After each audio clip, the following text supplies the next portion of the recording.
All right, today we're going to be talking about my reading journal. I designed this in Canva and was inspired by a TikTok, which I will link below for most of the spreads, and I want to go through them with you. The first page has my rating system. You can see it's color-coded based off how many stars it is, and you'll see those colors come up throughout. The next page has my goals. You can see my first goal is to complete one Italian book this year. I've been trying to teach myself Italian, so I think reading a book will help me. Read one nonfiction book a month, which is a big step up for me because I don't typically read nonfiction. Follow more diverse book content creators and read books that inspire me to write. I actually have a master's in writing, but I don't write very often anymore, so I want to work on that. The next spread is my bookshelves. I did it very simple to make it as easy as I could in Canva, but I will be writing the books in here as I read them and color coding them. And my next page is my number tracker to help me keep track of how many books I've read.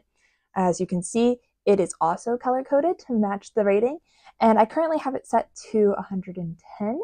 I did not give myself a reading goal this year. I figured I would just read as I read and embrace that. So if I read more than 110 books, I'll probably end up adding a page, but if I read less, that's also okay. And then we have my DNF graveyard. So all the books I do not finish will be added here.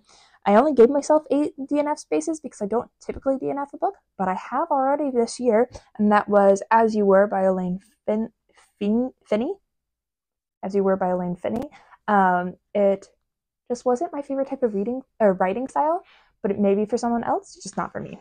And then we go with my stats throughout the year, where we'll be talking about the number of books, pages, audiobooks, physical books, and ebooks I read each month. If I read a book and listen to the audiobook, it will count towards audiobooks instead of just paperbacks, because that one will be less frequent. The next page is my monthly stats, which has all the months, and then it will be the number of each rating. So a number of 5 stars, 3 stars, and so on.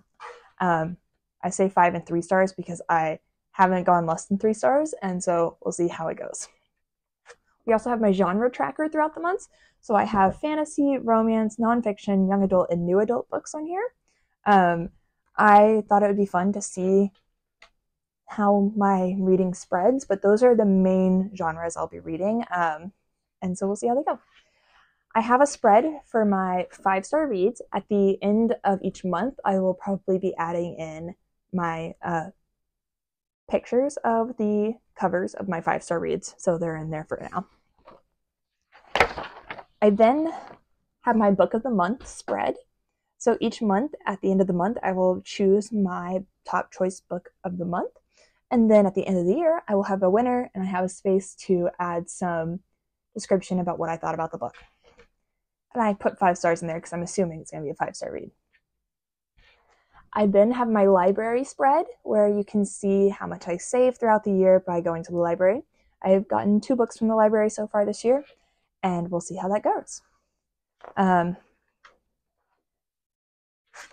My next page is my challenge page. The challenges are all from the TikTok I saw. So it's a banned book written in the 20th century, a staff pick, a neurodivergent main character, a BIPOC author, 2023 Goodreads Choice winner, 2024 Book of the Month, duology, translated, comfort read, and disabled main character. So I've checked off one of these so far, and I'm going to keep trying to read through all of them. I will probably be reading more than one book that's a banned book and more than one book that has a BIPOC author, but just writing down the first one that meets the criteria. And then we have my ABCs reading challenge, where I'll be trying to read a book from that has every letter in the alphabet in the title or throughout. So like one of the books I did a book review for so far was Blitz, which is why it's my B.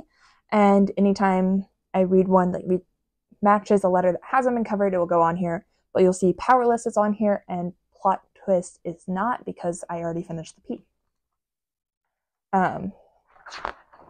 The next section is my disability representation, in which I'll be putting the book and the author, just so I can make sure that I am reading diversely and I'm making sure I'm learning from other people.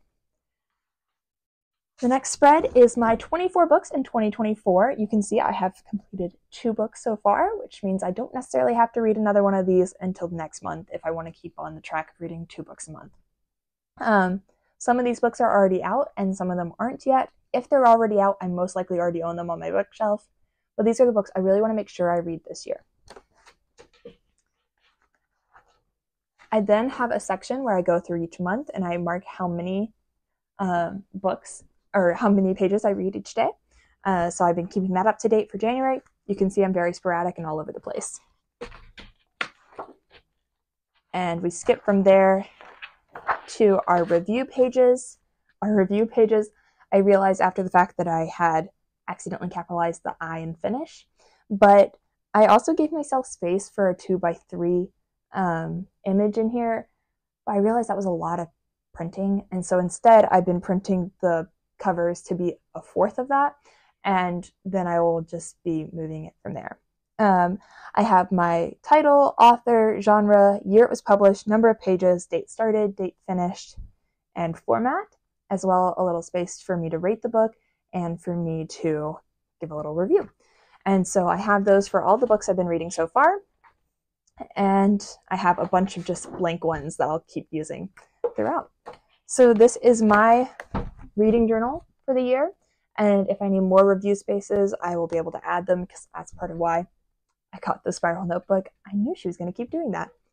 Oh, okay. You're just going to sit here? So this is my reading journal for the year, and thank you for watching.